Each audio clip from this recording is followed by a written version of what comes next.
humeur. Tous les matins sur Urban FM. La meilleure radio de la capitale. La meilleure radio de la capitale.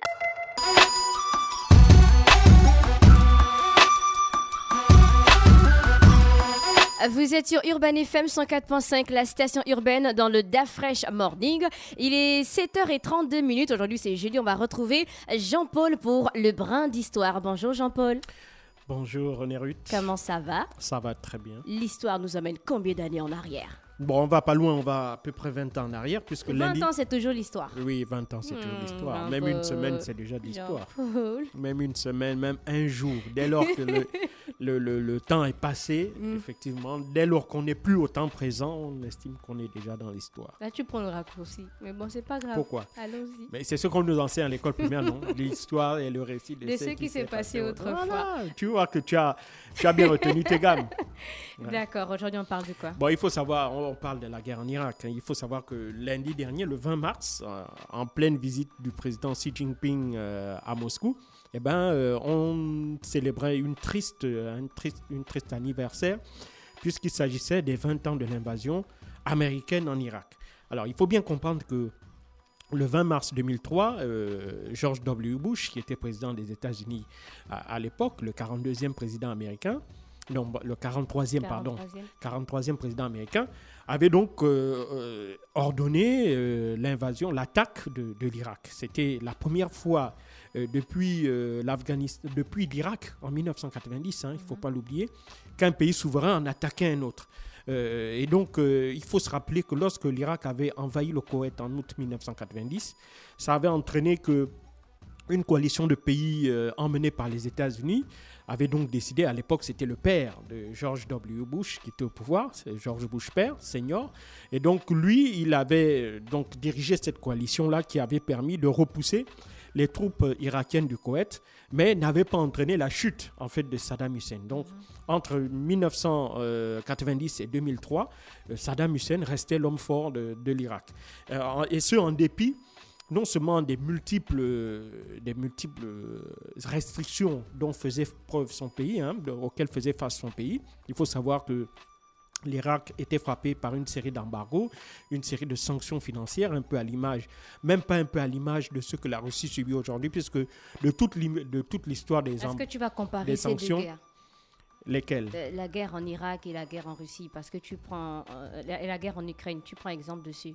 Oui, parce que déjà ça part d'un fait, c'est-à-dire qu'on a là la violation, on a un principe de violation du droit international, la violation de la souveraineté d'un pays par un autre, c'est-à-dire qu'un pays indépendant qui a une limite qui est reconnue par la communauté et par le droit international. Alors ce pays-là est donc attaqué. En 2003, c'était l'Irak qui était attaqué par les États-Unis pour 3 raisons, selon les Américains, même si on l'a su très vite par ailleurs que ces raisons-là étaient en réalité fallacieuses. La première raison invoquée par les Américains à l'époque, c'était qu'il s'agissait de mettre un terme aux armes de destruction massive. Enfin, il s'agissait de trouver les armes de destruction massive que l'Irak détenait frauduleusement. Et donc, on se rappelle aussi, quelques jours auparavant, du passage de Colin Powell, qui était secrétaire d'État à l'époque de George Bush, qui était passé au Conseil de sécurité des Nations Unies, où il avait tenté de convaincre tous les membres du Conseil de la dangerosité du régime de Saddam Hussein, du fait qu'il possédait des armes de destruction massive. Il était même allé jusqu'à faire une démonstration en apportant une petite fiole, disant que cette fiole-là contenait de l'anthrax, qui est un gaz chimique mortel. Bon, soit dit en passant, en réalité, s'il y avait vraiment de l'anthrax, tous ceux qui étaient présents dans la salle au Conseil de sécurité seraient morts. Donc, les gens se sont même toujours posé la question que ce n'était pas possible que dans cette petite fiole-là qui avait l'air même d'être une fiole en plastique, il pouvait avoir un agent chimique aussi dangereux que l'anthrax. Donc ça, c'était la première raison, c'est-à-dire que pour eux, Saddam Hussein détenait des armes de destruction massive. La deuxième raison était que, évidemment, ils voulaient lutter contre le terrorisme parce que, selon eux, Saddam Hussein était un agent qui soutenait le terrorisme par le biais d'un lien qu'il apportait notamment à Al-Qaïda. Al-Qaïda qui était responsable des attentats du 11 septembre qui avaient eu lieu 2 ans auparavant. Ouais. Or, on le sait aussi, par la suite, il n'y a jamais eu de moindre contact, de moindre lien direct ou indirect entre le régime de Saddam Hussein et celui de Oussama Ben Laden. Mais bref, pour les Américains, comme il fallait absolument coller cette invasion à la lutte antiterroriste, et donc ils avaient invoqué les liens totalement fallacieux entre l'Irak et l'organisation Al-Qaïda. Et puis la troisième raison, c'était pour apporter la démocratie en Irak, et donc cette démocratie-là qui devait permettre à l'Irak de devenir un pays vertueux, un pays qui serait bien gouverné. Et à partir de là, à partir des résultats extrêmement positifs que l'Irak tirerait de cette démocratisation, eh ben, l'Irak deviendrait ainsi un peu l'exemple, le phare qui allait permettre ensuite à la démocratie de se propager sur l'ensemble du Moyen-Orient. Oui. Donc l'objectif derrière, c'était de démocratiser en commençant par l'Irak, l'ensemble du Moyen-Orient. Mais ça, on le sait, c'était aussi en fait une volonté purement de communication, de faire croire à l'opinion publique américaine que l'invasion que les Américains allaient faire en Irak, en fait, c'était pour sauver même les Irakiens d'une dictature et leur permettre de vivre dans une démocratie, d'acquérir donc un style de fonctionnement politique qui leur permettrait d'accéder à un niveau de vie occidental qui est le meilleur niveau de vie selon les Occidentaux qui existent. Donc, c'était pour ces 3 raisons-là que, évidemment, les Américains avaient sollicité, donc, avaient d'abord expliqué leur engagement en faveur d'une guerre en Irak et leur volonté absolue farouche de vouloir en finir avec le régime de Saddam Hussein. Alors, malheureusement, les propos de Colin Powell n'ont pas été convaincants. Pourquoi ? Parce que quelques semaines auparavant, depuis même plusieurs mois auparavant, Hans Flix, qui était le chef des inspecteurs de l'AIEA, allait régulièrement en Irak. Ils ont regardé l'Irak de fond en comble. Ils sont allés au nord, au sud, à l'est, à l'ouest. Et les Irakiens leur ont ouvert les portes de tous les sites qu'ils avaient toujours exigés. Et donc, le responsable Hans Flix, qui était le chef des inspecteurs de l'ONU, n'avait jamais trouvé la moindre trace d'armes de destruction massive. On sait qu'après la première guerre d'Irak, donc en 1991, il y a, à la suite des premiers embargos déposés, qui ont frappé l'Irak, eh ben, l'une des conditions qui était apportée à l'Irak pour qu'on puisse lever ces embargos-là qui commençaient déjà à avoir des effets terribles sur la population, c'était que, évidemment, ils doivent renoncer à l'obtention de l'arme nucléaire et à renoncer à l'ensemble des armes de destruction massive qu'elle détenait, que l'Irak détenait. Il faut savoir que l'Irak avait acquis ces armes-là grâce à l'aide de l'Occident lors de la guerre qu'il opposait à l'Iran entre 1980 et 1988. Est-ce qu'ils ont prouvé que Saddam Hussein soutenait le terrorisme ? Non, ils n'ont jamais fait. Pour ces 3 raisons, il n'y a jamais eu la moindre preuve. Que ce soit le fait que l'Irak détenait des armes de destruction massive, le fait que l'Irak était un soutien au terrorisme international à travers Al-Qaïda, et encore moins que l'Irak allait se démocratiser avec l'arrivée des Américains. On l'a su par la suite. Rien ne s'est déroulé comme il l'avait annoncé. Et puis la deuxième chose, c'est que d'abord il faut savoir que la guerre, le conflit en lui-même avait duré 16 semaines. Au bout de 16 semaines, les Américains avaient déjà envahi l'ensemble du pays. Pourquoi ? Eh ben, il faut aussi pas oublier que avant l'invasion de l'Irak par les États-Unis, les Américains présentaient l'Irak comme étant la 6e puissance militaire au monde. En fait, il fallait, aux yeux de l'opinion publique américaine, valoriser, si tu veux, gargariser la puissance technologique et militaire américaine en expliquant qu'ils allaient se battre contre un ennemi qui était aussi aguerri, aussi entraîné, avec des armes extrêmement sophistiquées, qui avait une très grande connaissance tactique et opérationnelle. Et donc, tout ça, si tu veux, en quelque sorte, on a gonfler les capacités ou les potentialités militaires de l'Irak pour pouvoir justifier le fait que l'on puisse détruire un ennemi qui soit militairement extrêmement dangereux. Et donc, en réalité... Donc, ça veut dire que les Américains n'avaient pas ces mêmes armes? Non, Ou bien ils empêchent d'autres États d'avoir les mêmes armes? Non, en fait, en réalité, entre 1991 et 2003, l'Irak avait perdu la quasi-totalité des armes dont elle disposait. Les armes puissantes dont elle disposait, elle ne les avait plus. Pourquoi? Parce qu'il y avait un embargo sur les armes.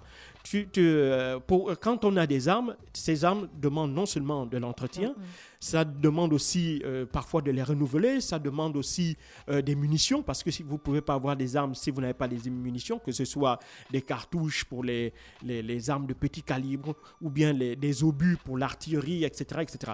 Donc l'Irak n'avait plus tout ce potentiel-là que les Américains mettaient en avant en disant que c'est la 6e armée au monde. Certes, l'armée irakienne présentait encore des chiffres assez conséquents, surtout en termes d'effectifs, mais en termes de capacité opérationnelle, l'armée irakienne était descendue à un niveau extrêmement bas, hein, quand on regarde, si on fait une comparaison avec les autres pays du Moyen-Orient.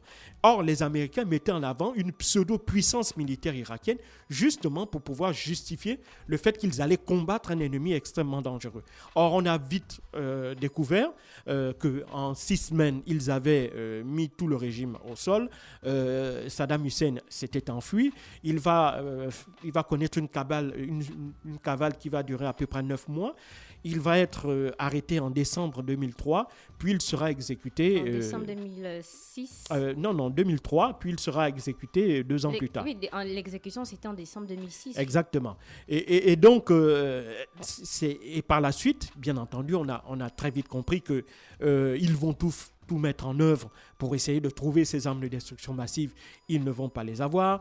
On va aussi très vite découvrir que la lutte contre le terrorisme que les Américains prônaient en déclenchant cette invasion va au contraire accentuer ce terrorisme-là, va l'exacerber, va même créer un terreau qui va être favorable justement à l'émergence du terrorisme à travers l'organisation État islamique, que l'on appelle sur place Daesh, parce que c'est sur les ruines de l'État. Il y a une progression de l'État islamique.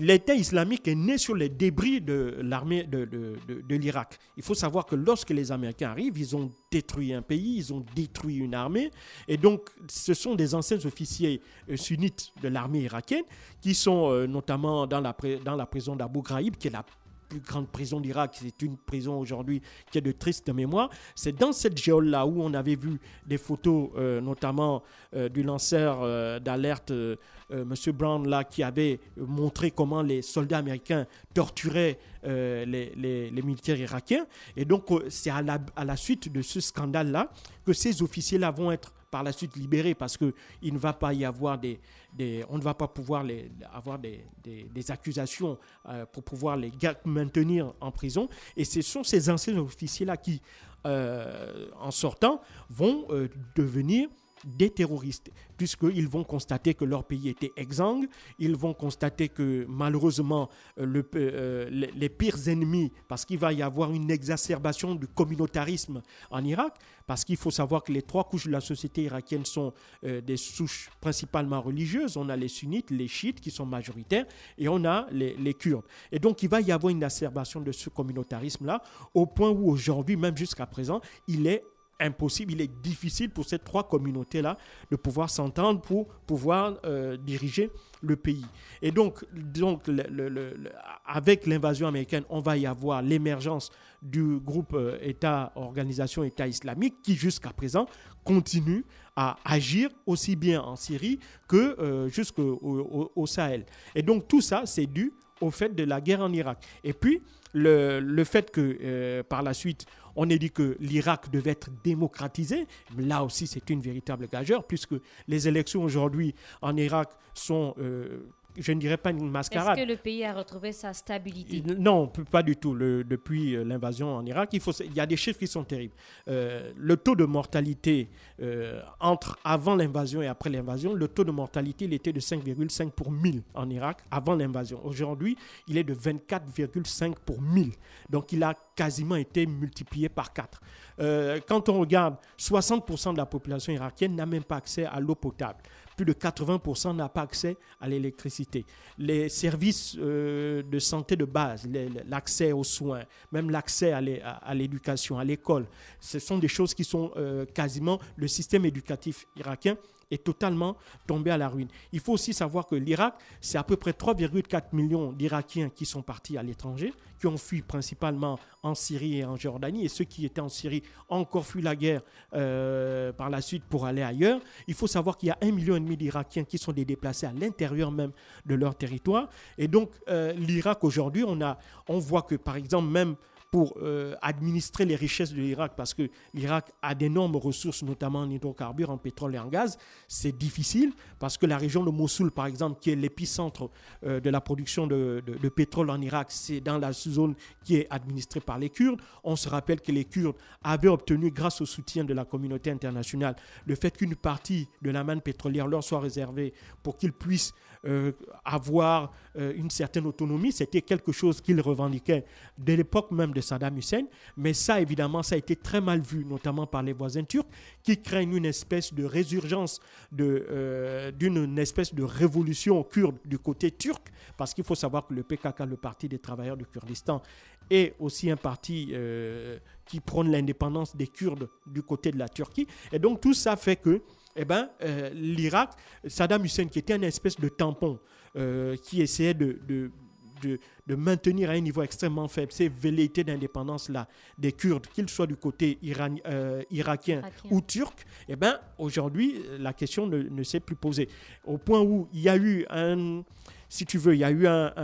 une cessation en quelque sorte. Il y a eu une pause durant la période de la toute-puissance de l'organisation de l'État islamique. C'était en 2019 où vraiment ce pays-là occupait jusqu'à 40% du territoire irakien. Mais aujourd'hui, évidemment, même si ces zones d'influence se sont fortement diminuées grâce au combat que les Kurdes ont mené, aidés en cela par les Américains, même si par la suite ils vont être abominablement abandonnés par les Américains à la suite des sacrifices qu'ils avaient menés pour justement récupérer le contrôle de ces territoires-là. Donc bref, aujourd'hui, 20 ans après, l'Irak est un pays qui est devenu encore plus meurtri, encore plus exsangue, encore plus donc à un niveau de destruction inimaginable.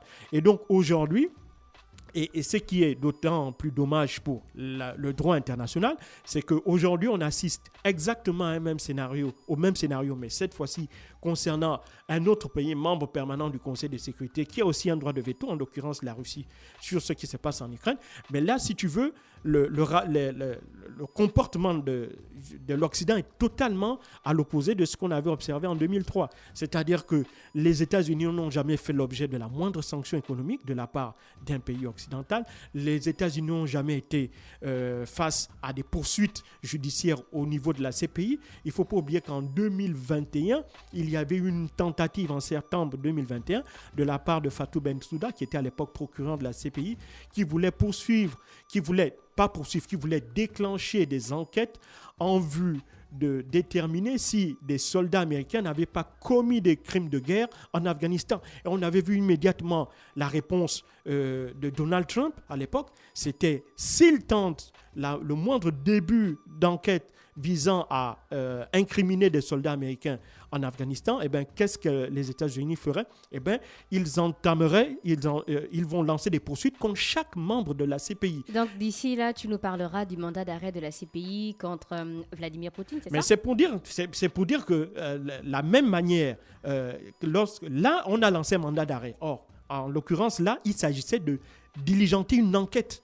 Et on avait D'accord. vu comment les Américains avaient réagi avec la plus grande fermeté. Et il faut aussi se rappeler que les Américains, comme les Russes et les Chinois, les Indiens, les Saoudiens, ne sont pas signataires du statut de Rome qui crée la CPI. Merci, Donc on est Jean-Paul. dans une espèce de deux poids, deux mesures qui fait qu'aujourd'hui, la Russie ne semble être isolée qu'aux yeux de l'Occident. Mais en dehors de cela, la Russie continue à avoir des soutiens et je trouve peu probable que le mandat d'arrêt lancé, ça c'est entre parenthèses, par la CPI puisse être appliqué. Mais ce qui est clair aujourd'hui, c'est qu'on voit les destructions des États-Unis sans que les États-Unis n'aient d'aucune manière été contraints soit à venir s'expliquer, à venir rendre des comptes, soit à une instance ou à une juridiction internationale telle que la CPI. Les Américains n'ont jamais fait l'objet de la moindre sanction. D'accord. Et donc, les Américains aujourd'hui sont ceux qui sont les premiers à vouloir défendre le droit international au nom de principes qu'eux-mêmes avaient foulés aux pieds il y a une vingtaine d'années. Donc Merci. c'est un peu ce que nous rappelle cette triste histoire de l'invasion américaine en Irak. Merci à Jean-Paul qui revenait sur l'invasion de l'Irak par les États-Unis en 2003. On se retrouve dans quelques minutes pour la suite des programmes. Humeur, tous les matins sur Urban FM. La meilleure radio de la capitale. La meilleure radio de la capitale.